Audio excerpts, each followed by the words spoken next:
All. This is Dr. Mobeen Sayyed from Drbeen.com. Welcome to one more show. I hope that the internet is doing better today and the voice is not choppy. Otherwise, I'll have to figure out some other way of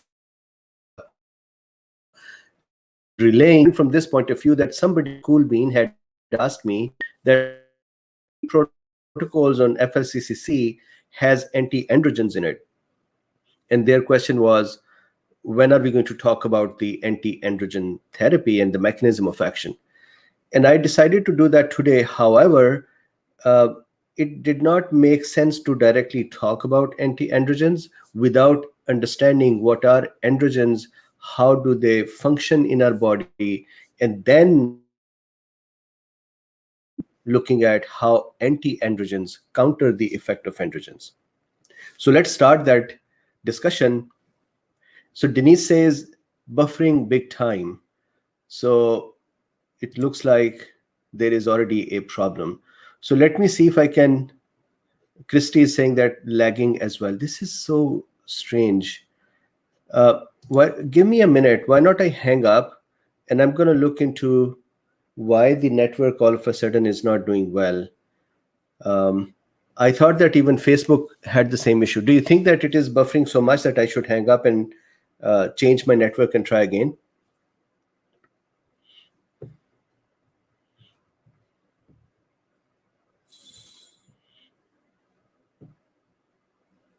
Okay, so tell me if it is still buffering.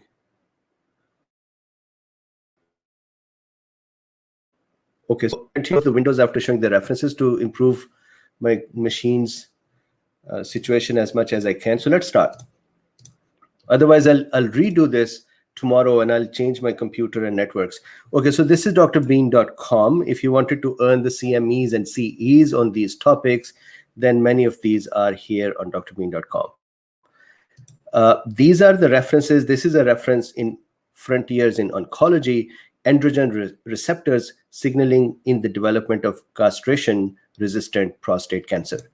This is Wikipedia androgen. If you don't like Wikipedia, any other place which you like, for example, Up to Date is very good. Goodman Gilman is very good. Guyton Book is very good. You can read androgens from there. This is dihydrotestosterone, which is also another type of androgen. I'll discuss that too. This is the regulation of the Wolffian ducts or the male genitalia, especially internal genitalia production, and the effect of androgens on that. We're going to talk about that today. So this is that reference. This is the anatomy of abdomen, pelvis, and seminal vesicles. We are interested in seminal vesicles, so this is that reference. And then here is how does prostate cancer work, but majority, this structure over here is interesting to see. So with this, let's start our discussion. So first of all, the definition of androgen. And please, quick viewer discretion. I will have a lot of adult or mature content today. So please, if you would like to not watch it, totally up to you, but you are given a heads up. Number one. Number two, this is just medical education. It is not a medical advice, or it is nothing for a patient. Okay, let's start our discussion. First of all, the definition of androgens. Androgens are, the word is from Greek and it means a man. Androgen are any hormones that may be synthetic or naturally produced, which help in male genitalia's development. So, and of course, it's not just the genitalia. There is a lot more that is developed with androgens. However, it is really more towards the male structures and their functions.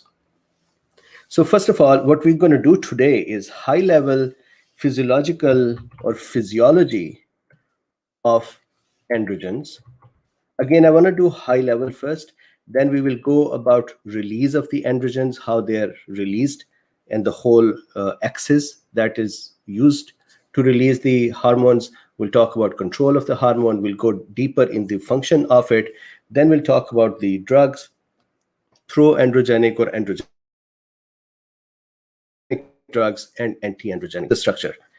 So we'll talk about pharmacological effects as well, or basically those effects that we can then modulate with drugs. So today's lecture will become the foundation for the coming lectures. Cellular mechanism for the androgen receptor. So how does a steroid hormone or androgen hormone, how does it work? How does it function? So let's start from here. Testosterone. Testosterone is the principal circulating androgen in men. And again, I'm not doing this at how the adrenocorticotropic hormone and hypothalamus and the pituitary work. I'm going to leave that all out of our discussion today. I want to discuss that once androgen are present, what is their function? We will then discuss how the androgen release is done and control is done. So here we have androgen hormone. It is a principal circulating hormone in men for the steroid hormone. Here are its functions. Number one, and I want to see here if the buffering is occurring. Hopefully it is. Yeah, so DDS is rated R. I think it is rated R more than rated M. So first, when the androgen directly, for example, testosterone, directly works on androgen receptors, what happens? So that is the first set of functions that I'm going to discuss. What happens is internal genitalia are differentiated and they grow. What does that mean? I think with the immunology discussions, you would know that differentiation means some cells becoming more specific towards a specific function. Proliferation means increasing in numbers. When the embryo is developing inside the mother, the cells proliferate, they increase in number, then they differentiate as well, and that is they become more specialized. Some cells will become muscle, and some cell will become bladder, and some cell would become bone, and so on. But in the beginning, they are developing from one cell. So there is proliferation, increase in number, and then differentiation, that is more specialized function. So when androgens are present in developing embryo inside the mother, the androgen would start helping a male baby to start developing male genitalia. So what are those structures that androgen help with? So if you see here in this diagram, with the testis, there is epididymis. Then so this area is epididymis. Epididymis is picking up sperms or will pick up sperm in the future after puberty and bring it to make the part of ejaculation and then finally be ejaculated. So epididymis is this part. Then vas deferens, this tube that takes those sperms all the way from testis towards the urethra or ejaculatory ducts. Vas deferens then go and they connect with another gland called seminal vesicles. So seminal from the word semen. So male, of course, the male sexual secretions are called semen. Semen has sperms plus the nutrients for sperm plus the supporting chemicals that would allow the sperms not to clot and coagulate and not become damaged. So there are protective enzymes. Some of those enzymes will come from prostate. For example, prostate over here, this blue part, prostate contributes the kind of milky fluid to semen, and that fluid has enzymes in it which help the semen to stay thin, and it helps the sperms not to start coagulating or not to start sticking to each other. Seminal vesicle are also the glands that would make part of the semen fluids. So seminal vesicle, vas deferens, and epididymis are formed from Wolffian duct inside the embryo, inside the developing baby in the mother, under the influence of androgens. So that means if androgens are not present correctly during the baby's development, male babies' development especially, then their male characteristic development or internal genitalia development will become a problem. Similarly, their differentiation from a girl towards a boy will become a problem as well. By default, all babies start developing as a girl. And then by the 4th week, under the effect of androgens, the male differentiation starts. So here, once again, this is a testis. On the testis is epididymis. Epididymis will collect the sperm from the testis and bring them out. So epididymis is developed under the influence of androgens. Then this tube, which brings these sperms, this is called vas deferens. That is developed under the influence of androgens. This seminal vesicle, this gland, develops under the influence of the androgens from Wolffian duct. Wolffian duct is a straight structure inside the abdomen from where these things develop. In girls, this does not happen because there is no androgen present, and Wolffian duct just regresses. It just vanishes, and these structures are not formed. Now, when the baby reaches the puberty, at that time, under the influence of androgens, muscle mass starts increasing. So more muscles are formed, and the fat that was present would start reducing in male babies or male children. And you may have seen that till the time of puberty, a male and a female child almost have similar bodies, structure, their subcutaneous fat and their body's shape is very similar. But after the puberty, boys start becoming leaner. They start losing subcutaneous fat. They start developing more muscle. Their bones start becoming more thick. Their blood increases in hematocrit, or the number of red blood cells start increasing. That all is part of the influence of androgen. So muscle mass increases, strength of muscle increases, bone growth increases.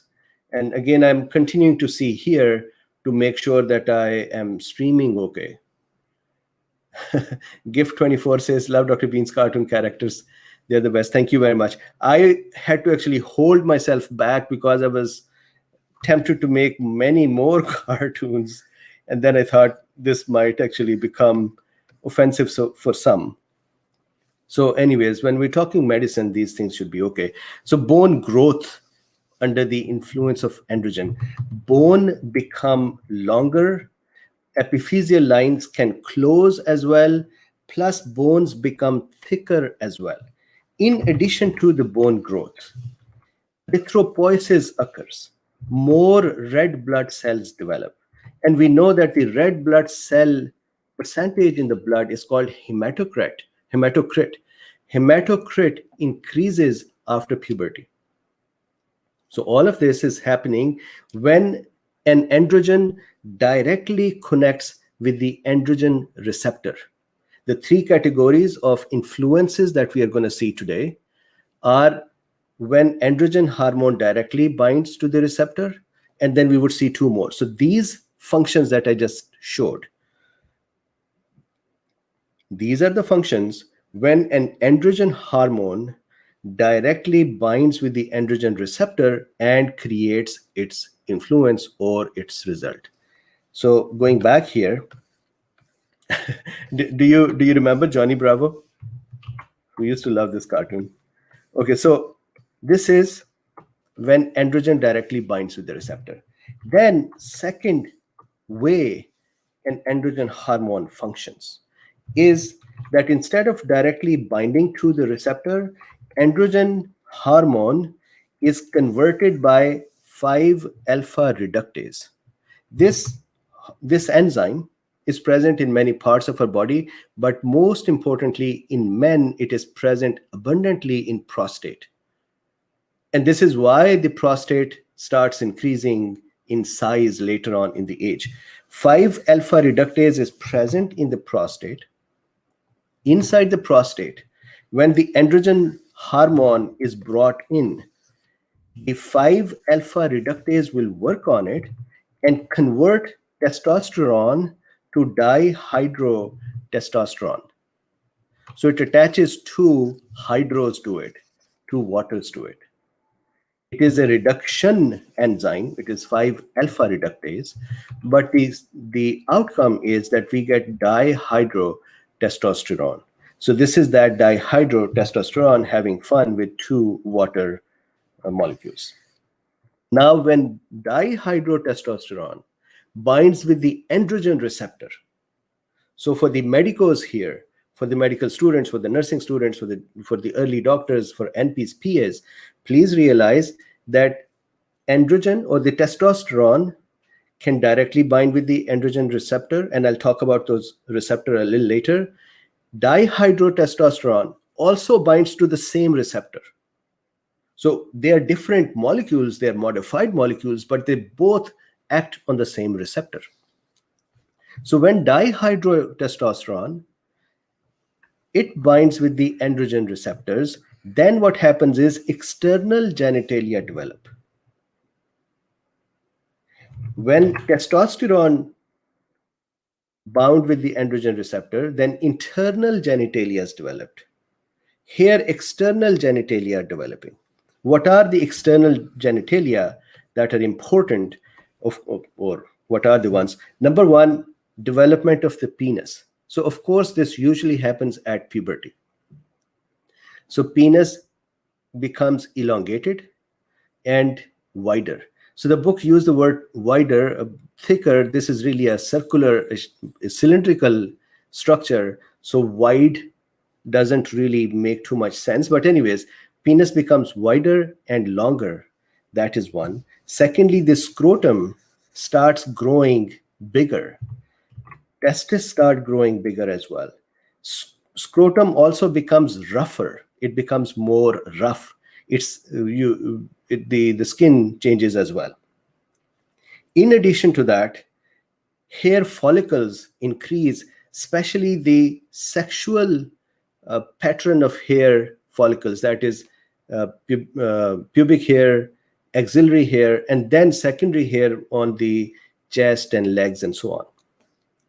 So hair follicles increase, shaft of penis elongates, glans penis grows, scrotum becomes rougher and wider and grows, sperms and semen production starts. So till this time, till puberty, of course, there are no sperm production, there is no semen production. However, at puberty, these structures start becoming functioning and they would start producing semen and sperms.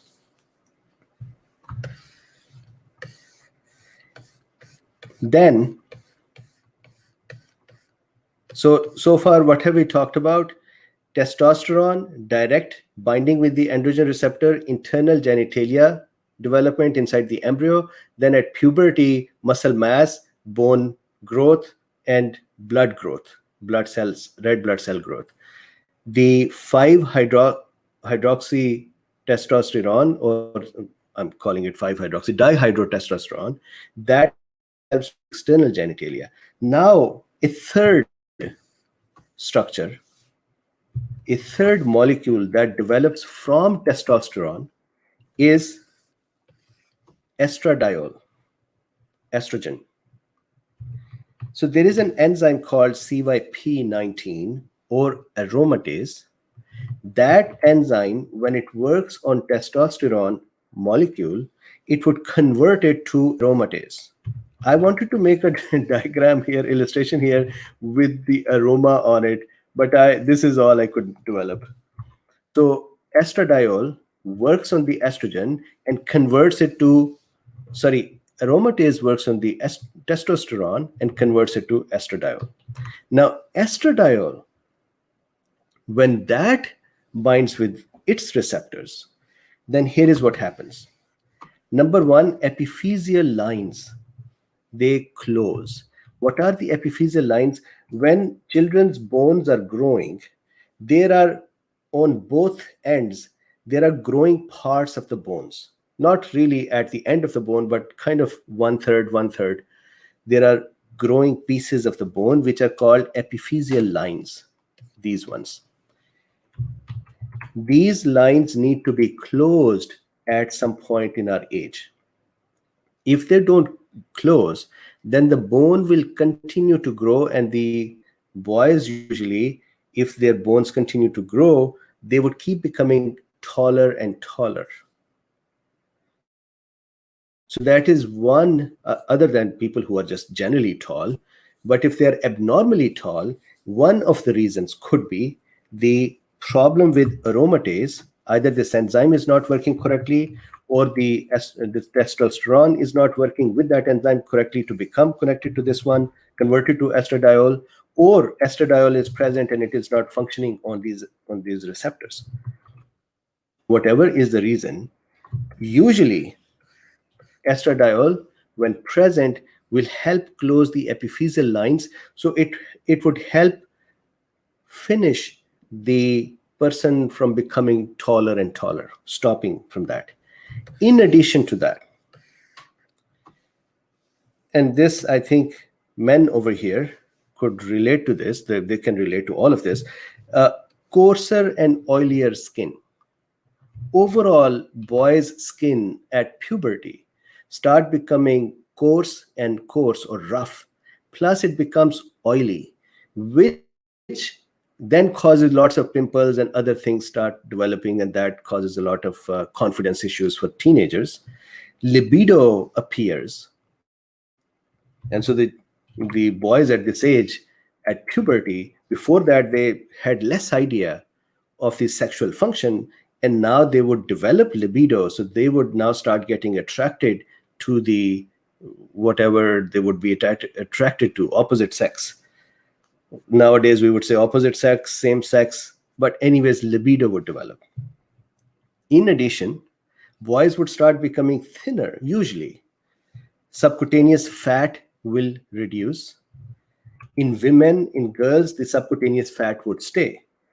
Abdominal fat will reduce as well. Generally, the fat would start moving away, and the muscle mass is developing. Now remember, muscle mass is developing because testosterone is directly binding with the androgen receptor.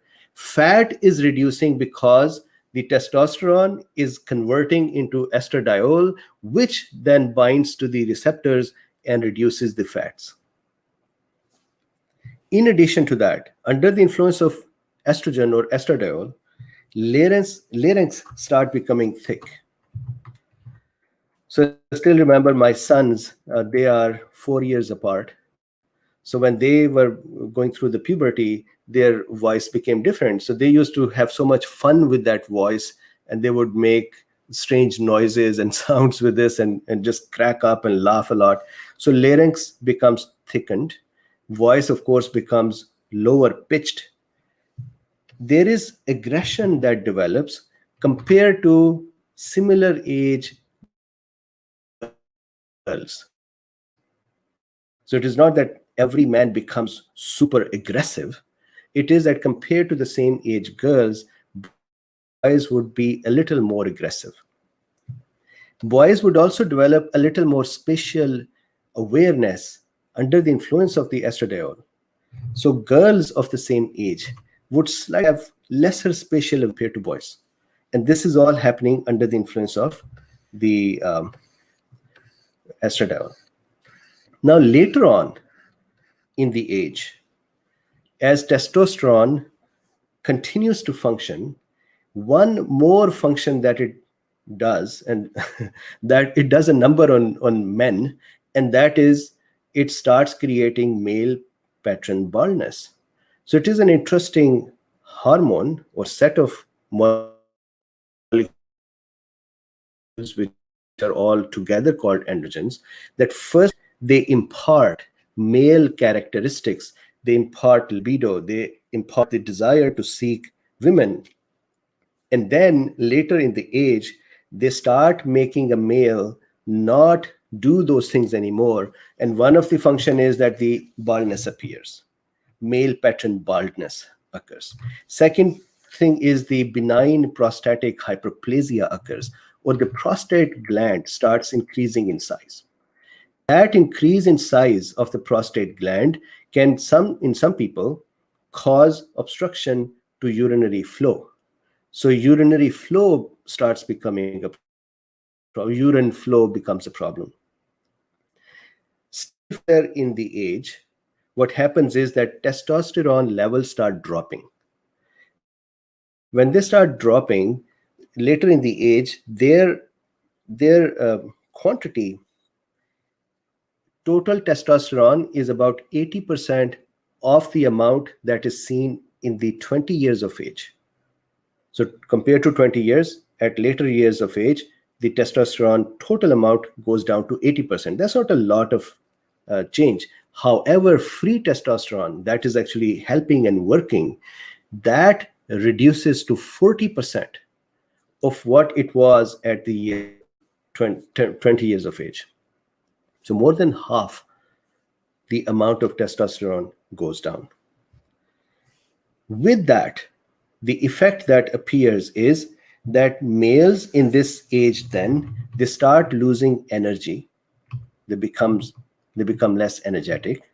Their libido reduces. So it's almost like nature saying, you know what, your time to produce babies, promote the generation is done. Now stop. So energy reduces, libido reduces, fat mass start increasing again. So this fat mass that was reduced at the puberty time is increasing not because testosterone is doing something. It is really reduced amount of testosterone cannot control the fat mass as it was doing before, and the fat cells start increasing in number. Muscle mass and strength start reducing. So once again, at puberty, muscle mass and strength increased. At the later time in age, when the testosterone starts going down, then muscle mass also starts reducing and the strength starts reducing. So it is almost like the older men will start becoming similar to their teenage time, but now they are kind of reversing in their sexual structures as well, because the hormone is going down. They're really reversing back towards becoming young. At the same time, bone density starts reducing, which causes increased fractures as well. So they are actually now becoming weaker. Bones are becoming weaker. Fractures becoming more common. And we know that falls and other issues start appearing as well. So it's almost like the androgens at one point help a man become a man in terms of their man pattern and the sexual function. And then at a later time, it takes that away as well when the amount is reduced, when the quantity is reduced. Now, there has been a lot of research that giving the testosterone at a later age, would that help reduce this thing? And so far, it is not really easily doable. So we'll discuss more later. So it's not just a matter of saying continue to give testosterone and the person would stay young. There are other reasons for senescence. Okay. What do you think about Drbeen? I really thought his expression of developing libido was funny. Okay. Now the last part of the discussion today. How does, at a molecular level, inside a cell, what happens when androgens are present? So when testosterone is present, or dihydrotestosterone is present, or estradiol, but this is really about testosterone. So check this out. Inside of our cell, we have done this discussion. For example, we know ACE2 enzyme are receptors outside of the cell. We know, for example, insulin receptors are outside of the cell. And then on the outside, some ligand. Ligand means a molecule that would attach with the receptor. Some ligand will come and connect with the receptor. That is like ringing a doorbell. And then there is some internal function that would happen. In case of steroids, they do not function by connecting with the receptors outside. Steroids can actually directly go inside the cell. They can just diffuse in the cell. So they go to the cytoplasm. Their receptors are present in the cytoplasm. This is a very, very important thing. We, as medical students, nursing students, young doctors, and well, mature doctors as well, we have to keep this in our mind that steroids can actually enter the cell and their receptors are inside the cell compared to many other substances whose receptors are outside the cell. Okay, so here, if you see this structure inside the cell, this structure, this part is the receptor for androgens. So it is called AR, or androgen receptor. Normally, inside the cytoplasm is the free area inside the cell, outside of the nucleus. Normally, this receptor, and I'll explain the structure in a second, is bound to a protein called heat shock protein. These proteins, their function is to act as a signaling protein. In case of heat or shock, they work and they help cell either cope with it or cause apoptosis. But these heat shock proteins do other things too. So one of the function is that the androgen receptors are bound to the heat shock proteins. Now the receptor is important to look at its structure. It is again a protein structure. So all protein structures have an N terminal. And for COVID, for example, you may have heard the discussions N terminal of the spike protein, carboxy terminal of the spike protein, or you may have heard NTD, N terminal domain. So every protein has a beginning site, and that is called the nitrogen site. And it has an ending site, and that is called a carboxy site. So of course, there is an N terminal, there is a carboxy terminal, and now within this string, within this protein, there are two important binding regions. One is called DNA binding region. This is a receptor, steroids. But what it does is the receptor itself, it's a machine. The receptor itself binds with DNA. And I'll explain how it does that. So here is the DNA binding region. What are these two finger-like things I made? So these are called zinc fingers. These are two motifs present on the receptor with the DNA. With the zinc fingers, this binds with the DNA. Just like we see spike protein on COVID has a receptor binding domain, which has a receptor binding motif. That is the same thing over here. This is a zinc finger motif. Now, here, this yellow part is where the androgen hormone will come and bind here. So 4 parts of this protein are in front of us: nitrogen end, then DNA binding domain, then androgen binding area, and then carboxy part. Now, how does the androgens work with it? Here is what happens.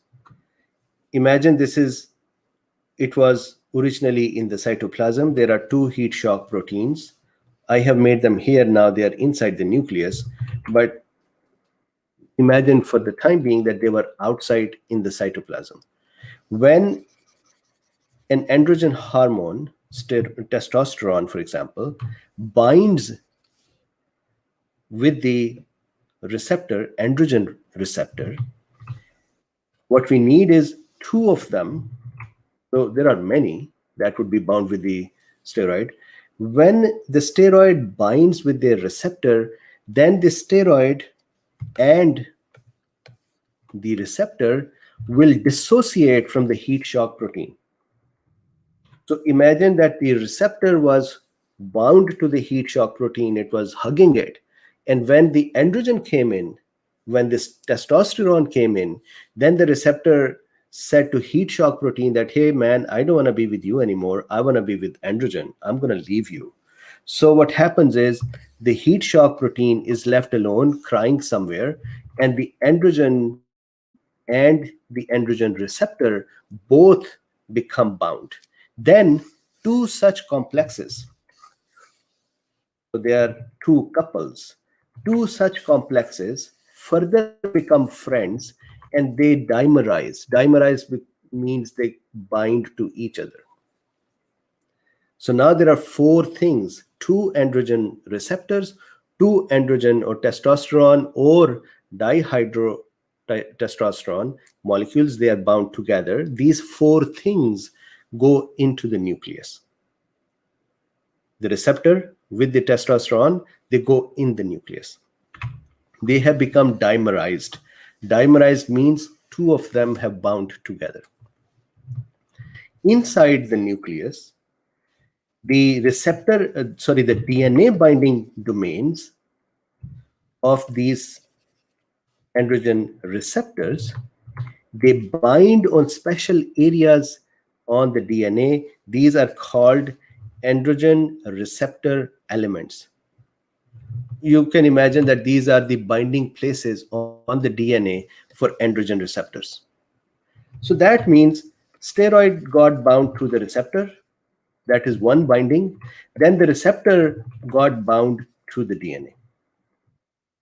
Once this complex is formed, then this area of the DNA that is controlled by this complex becomes open for functioning or suppression. It's not necessary that a gene would always open. There could be genes that will be suppressed. There could be genes that are opened up. So whatever is the function of that cell in the presence of steroid hormone, that cell would start doing that function by opening or suppressing the genes. So once that opening or suppressing of the gene occurs, then an effect would appear. And so that effect is what we have already talked about. So now if I summarize this discussion, this is it. This is a discussion for today. If I summarize this discussion, I'm going to flip it on its head to say that when the testosterone hormone arrives in our cell, it binds to the androgen receptor. The hormone and receptor complex binds with another such complex, dimerizes. Then these four people go into the nucleus. This is like they're going to a party together, two couples going to a party together. They go to the DNA. Over there, they go and modulate the genes.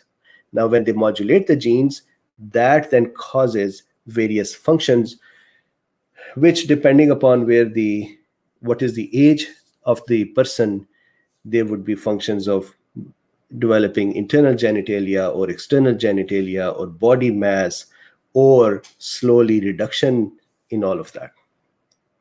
So that is a function of androgens. Tomorrow what we'll do is we'll continue with this and see more in detail for how these functions occur. Why am I doing this? The reason is that there are going to be certain anti-androgens that would help or block here.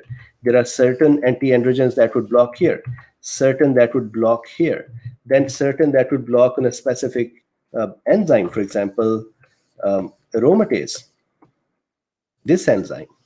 Certain anti-androgens would block here. So based on where we are modulating, there are certain anti-androgens that would block the receptors, these receptors, these receptors. So based on what is the drug, where it is attacking or affecting, we would have the overall effect of anti-androgen. That means anti-androgens will have varying effects depending upon where they are targeting. And we could not talk about that effect unless we understood what is going on. So this is the discussion for today. I hope it was not too choppy. So if you liked the work, please do me a favor. Please like, subscribe, and share. If you would not like to subscribe, or if you would not like to share, then just like it. That would also tell YouTube to like it. And YouTube did something funny yesterday. The video that I did yesterday, I think you would agree that that video was actually explaining how effective and useful vaccines are. And I know that many folks became very upset with that, as usual, that why am I talking about vaccines? So I'm sure that they reported it.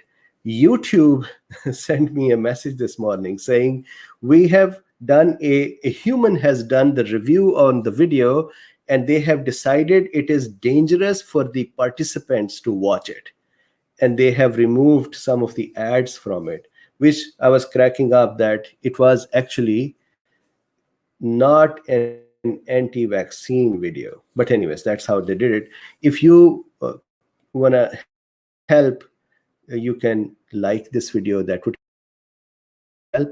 In addition to that, if you would like to support this work, there are 3 links in the description. You want to use PayPal, you can do that, or you can buy me a coffee, which does not need PayPal, or you can be a patron.